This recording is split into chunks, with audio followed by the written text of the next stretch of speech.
अस्सलामु अलैकुम वरहमतुल्लाहि वबरकातुहू। अज़ीज़ तलबा, पिछली क्लास में हमने एक नया चैप्टर शुरू किया था जिसका नाम था कॉम्पोजिशन ऑफ मैटर। याद है? Composition of matter. और उसका पहला टॉपिक हमने क्या डिस्कस किया था? Structure of atom. हमने एटम के बारे में आपको बताया था कि एटम क्या होता है और स्ट्रक्चर ऑफ एटम बताया था। और उसके साथ साथ हमने आपको ये भी बताया था कि ये सारी गुफ्तगू हम पहले 6 क्लास में कर चुके हैं। ये उसका एक रिवीजन है, क्योंकि हमें जो फर्दर टॉपिक्स पढ़ने हैं ये उससे रिलेटेड है, इसलिए हमने इस पुराने टॉपिक को दोबारा से आपके सामने पेश किया था। तो उम्मीद है कि आपने उसको बहुत तवज्जो से सुना होगा, क्योंकि अब हम जो अगली क्लासेस में गुफ्तगू करेंगे वो सारी की सारी उस एटम के स्ट्रक्चर पर डिपेंड करती है। और हमने आपसे ये भी कहा था कि ख़ास तौर पर एटम के स्ट्रक्चर के हवाले से इलेक्ट्रॉन्स को याद रखिएगा, क्योंकि अगली क्लास उन्हीं के बारे में है। याद आया? तो आज की क्लास शुरू करते हैं। क्लास शुरू करने से पहले जो पिछली क्लास में बताया था उसको थोड़ा सा जो है वो रिवाइज करेंगे। हमने एटम का स्ट्रक्चर क्या बताया था? एटम का स्ट्रक्चर 2 हिस्सों पर मुश्तमिल होता है, एक न्यूक्लियस और दूसरा उसके जो ऑर्बिट इलेक्ट्रॉन्स हैं जो बाहर ऑर्बिट में मूव कर रहे हैं। न्यूक्लियस किससे बना होता है? न्यूट्रॉन एंड प्रोटॉन से, और इलेक्ट्रॉन्स बाहर रिवॉल्व कर रहे होते हैं। पुरानी बात है, पहले भी पढ़ चुके हैं आप 6 क्लास में, दोबारा रिवाइज करवाई गई है, ठीक है। और अब फिर हम उसी पे गुफ्तगू करेंगे और फिर उससे आगे जो आज का हमारा टॉपिक है उसे जोड़ेंगे। तो शुरू करते हैं आज की class. Today our topic is arrangement of electrons in an atom. Arrangement of electrons in an atom. किसी भी एटम में इलेक्ट्रॉन्स की तरतीब क्या होती है? हमने आपको बताया, पिछली क्लास में भी बताया था, 6 में भी बताया गया है कि इलेक्ट्रॉन्स न्यूक्लियस के गिर्द गर्दिश करते हैं, रिवॉल्व कर रहे होते हैं, घूम रहे होते हैं। बताया गया ये न्यूक्लियस है, न्यूक्लियस ऑफ एटम है, ठीक है। और इसके गिर्द इलेक्ट्रॉन मूव करते रहते हैं, ठीक है। तो उन इलेक्ट्रॉन्स की तरतीब क्या होती है? क्योंकि ऐसा नहीं है कि ये कोई बेतरतीब चीज हो, बाकायदा इसमें एक तरतीब है। अगर तरतीब ना हो तो ये आपस में टकरा ना जाएंगे, तसादुम हो सकता है ना आपस में, इसलिए इनकी एक बाकायदा तरतीब है, अरेंजमेंट है। वो अरेंजमेंट हम पढ़ लेते हैं। उस अरेंजमेंट को पढ़ने के लिए पहले आपको ये याद करना होगा, आपने 6 क्लास में भी ये डेफिनेशन पढ़ी थी, ऑर्बिट और शेल। ऑर्बिट या शेल, याद आया? ऑर्बिट किसे कहते हैं? Electrons in an atom revolve around the nucleus in definite paths called orbit और shell. Electrons in an atom revolve around the nucleus in definite path called orbits or shells. Electrons atom के nucleus के गिर्द revolve करते रहते हैं, गर्दिश करते रहते हैं मखसूस रास्तों पर, ठीक है। डेफिनेट पाथ्स, मखसूस रास्तों पर हरकत करते हैं। ये मखसूस रास्ते हैं जिन पर इलेक्ट्रॉन्स हरकत करते हैं, उन्हें क्या कहते हैं हम? ऑर्बिट्स और शेल। शेल क्या होते हैं? वो मखसूस रास्ते हैं न्यूक्लियस के बाहर, वो मखसूस रास्ते जिन पर इलेक्ट्रॉन्स मूव करते हैं, उन्हें क्या कहते हैं? ऑर्बिट्स या शेल, ठीक है। अब इन ऑर्बिट्स और शेल्स में इलेक्ट्रॉन्स की तरतीब क्या होती है, ये हमारा आज का असल टॉपिक है। पहली बात, न्यूक्लियस के गिर्द इलेक्ट्रॉन्स मखसूस रास्तों पर गर्दिश करते हैं, उन्हें क्या कहते हैं? ऑर्बिट्स या शेल, ठीक है। अब इन शेल में या ऑर्बिट्स में इलेक्ट्रॉन्स की तरतीब क्या होती है? क्योंकि जितने भी एटम्स हैं या जितने भी एलिमेंट्स हैं, उनके जो एटम्स हैं उनमें इलेक्ट्रॉन्स की तादाद मुख्तलिफ है, 1 से लेकर और सैकड़ों तक इनकी तादाद है। तो ये ऐसे ही अपने आप मुख्तलिफ जगहों पे गर्दिश नहीं करते, बल्कि मखसूस रास्तों पर गर्दिश करते हैं, और उनकी मखसूस तादाद है मुख्तलिफ शेल में, ठीक है। तो जो बात जहन में रखने वाली है वो क्या है कि न्यूक्लियस के गिर्द इलेक्ट्रॉन ऑर्बिट्स या शेल में गर्दिश करते हैं।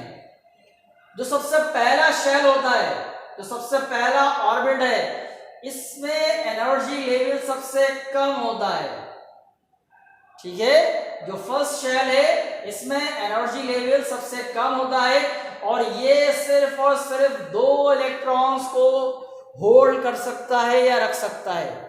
यानी जो एटम का पहला शेल है उसमें कितने इलेक्ट्रॉन्स हो सकते हैं? फर्स्ट शेल में मैक्सिमम 2 इलेक्ट्रॉन्स, और इस शेल का नाम क्या है?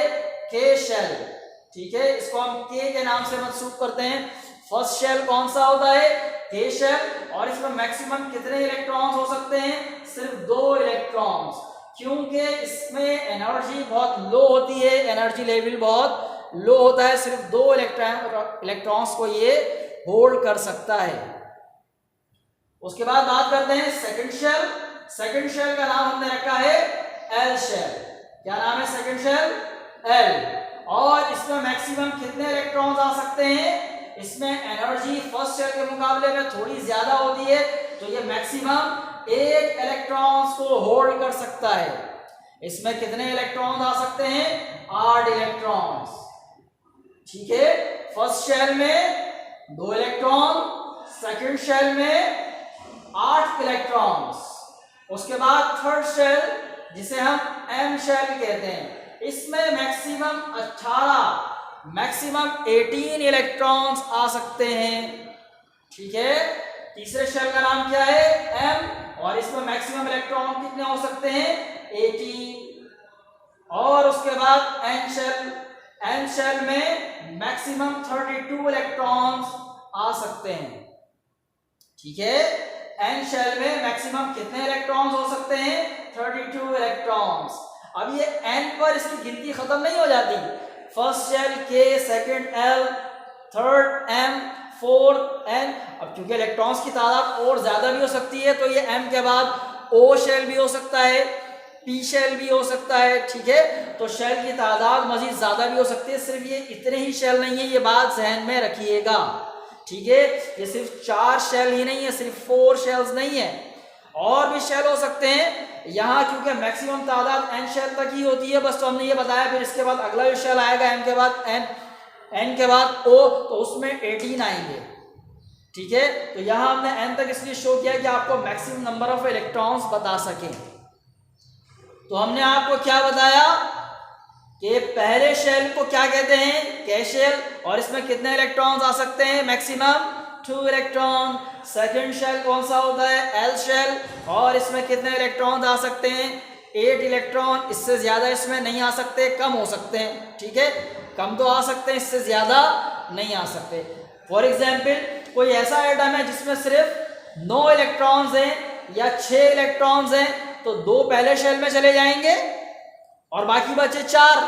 6 में से 2 पहले में चले गए, तो बाकी बचे 4, तो वो एल में आएंगे। जरूरी नहीं है कि 8 ही हो, 8 से ज्यादा नहीं आ सकते, 8 से कम आ सकते हैं। उसके बाद थर्ड शेल का नाम क्या है? M shell. इसमें 1 से लेकर 18 तक इलेक्ट्रॉन हो सकते हैं। 1 2 3 4 18 तक हो सकते हैं। 18 से ज्यादा इसमें नहीं आ सकते, तो कम हो सकते हैं, ज्यादा नहीं हो सकते। उसके बाद एन शेल में 1 से लेकर 32 तक इलेक्ट्रॉन हो सकते हैं, 32 तक। ठीक है, इससे ज्यादा नहीं हो सकता, इससे कम हो सकते हैं। 31 भी हो सकते हैं, 30 भी हो सकते हैं, 25 भी हो सकते हैं, 15 भी हो सकते हैं, 1 भी हो सकता है। ठीक है, तो हमने आपको आज बताया कि इलेक्ट्रॉन्स न्यूक्लियस के बाहर ऑर्बिट्स या शेल में रिवॉल्व करते हैं, और इनमें इलेक्ट्रॉन की तरतीब क्या है? फर्स्ट शेल में 2 इलेक्ट्रॉन्स, सेकंड शेल में 8 इलेक्ट्रॉन, थर्ड शेल में 18 इलेक्ट्रॉन, और फोर्थ शेल में 32 इलेक्ट्रॉन से ज्यादा नहीं आ सकते। ये तो तादाद है, ये मैक्सिमम है, इससे कम हो सकते हैं। पहले शेल में 1 इलेक्ट्रॉन हो सकता है, ठीक है, दूसरे में 9 नहीं हो सकते, 7 हो सकते हैं, 6 हो सकते हैं, 4 5 2 3 1 सब हो सकते हैं, लेकिन 9 नहीं हो सकते। और थर्ड शेल में 19 नहीं हो सकते, 19 नहीं हो सकते, 18 है मैक्सिमम, उससे ज्यादा नहीं हो सकते, उससे कम हो सकते हैं, 17 16 15 14 13 11 10 9 1 तक जा सकते हैं आप। ठीक है, इसी तरह एन शेल में 32 मैक्सिमम है, ज्यादा से ज्यादा है, यानी 33 नहीं हो सकते। ठीक है, अगर 33 हो जाते हैं तो फिर अगला शेल आ जाएगा, ओ शेल, उसमें जाएगा अगला इलेक्ट्रॉन। ठीक है, तो 32 से कम हो सकते हैं, ज्यादा नहीं हो सकते, ये बात जहन में रहे। फिर उसके बाद एक और काम की बात, outermost shell can hold up to 8 electrons. आखिरी शेल जो भी होगा किसी भी एटम का, जो आखिरी शेल होगा उसमें 8 से ज्यादा इलेक्ट्रॉन नहीं हो सकते। अब आखिरी शेल एन शेल हो, एम शेल हो, ठीक है, या एल शेल हो, जो भी हो इनमें से, उसमें 8 से ज्यादा इलेक्ट्रॉन नहीं होंगे। फॉर एग्जाम्पल किसी एटम का एन शेल जो है उसका आउटर मोस्ट शेल है, तो अब उसमें 32 तक जाने की गुंजाइश नहीं होगी, उसमें आप 8 से ऊपर नहीं जा सकते, बस 8 ही होते हैं। 8 से कम हो सकते हैं, ज्यादा नहीं हो सकते, क्योंकि वो आउटर मोस्ट हो गया। तो आउटर मोस्ट में 8 से ज्यादा कभी भी नहीं होते, ठीक है। तो आज की क्लास में हमने आपको एटम में इलेक्ट्रॉन्स की अरेंजमेंट बताई, और उसमें हमने आपको ये बताया कि सबसे पहला शेल जो फर्स्ट शेल है उसमें कितने इलेक्ट्रॉन हो सकते हैं, मैक्सिमम ओनली 2 इलेक्ट्रॉन, ज्यादा से ज्यादा, इससे कम हो सकते हैं 1 हो सकता है, लेकिन 3 नहीं हो सकते। सेकंड शेल, इसमें मैक्सिमम 8 इलेक्ट्रॉन हो सकते हैं, 8 से ज्यादा नहीं हो सकते, ठीक है। 7 हो सकते हैं, 6 हो सकते हैं, 5 4 3 2 1, सही, लेकिन 9 नहीं हो सकते। 9 इलेक्ट्रॉन सेकंड शेल में नहीं हो सकते, सही।